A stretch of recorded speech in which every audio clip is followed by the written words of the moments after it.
magana yanzu za na furta da salo na Hausa.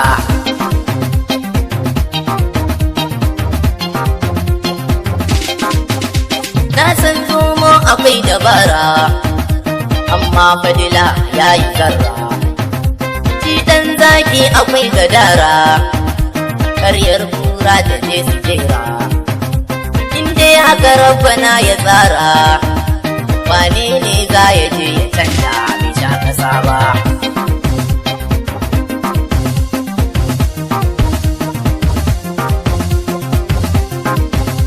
In har ka ɗauki ɗan kunama, na san dole za ka yi nadama.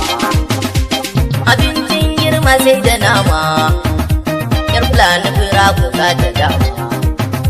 Kyale mai zaki karkarama, na san hanyar ka jirgi mota ba ta biyo ba.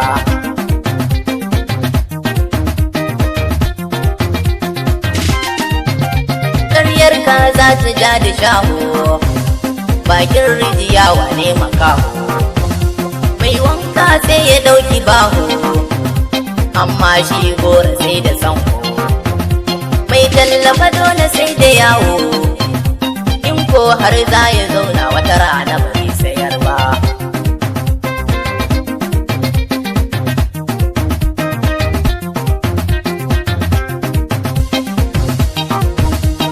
Bani kiɗa yanzu za na fara tafi da sauri-sauri, akwai magana yanzu za na furta da salo na Hausa.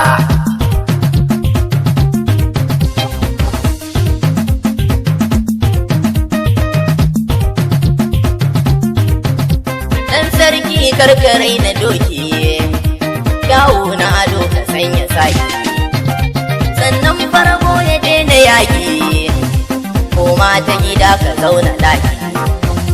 Shi dai gwarzo a bashi maki, mai neman zai saya ba zai kyale kasuwa ba.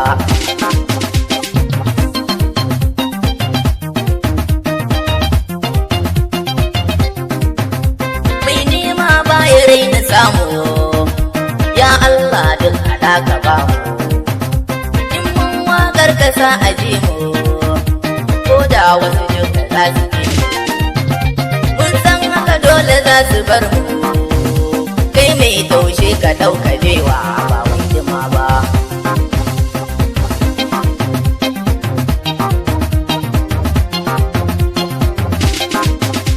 Nan zan dan dakata na barko, kafin wata ran na waiwaye ko.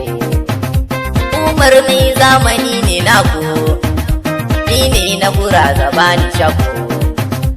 In har kun bi ni za na baku, na doka kiɗa na dan masoya ba mai iya ba.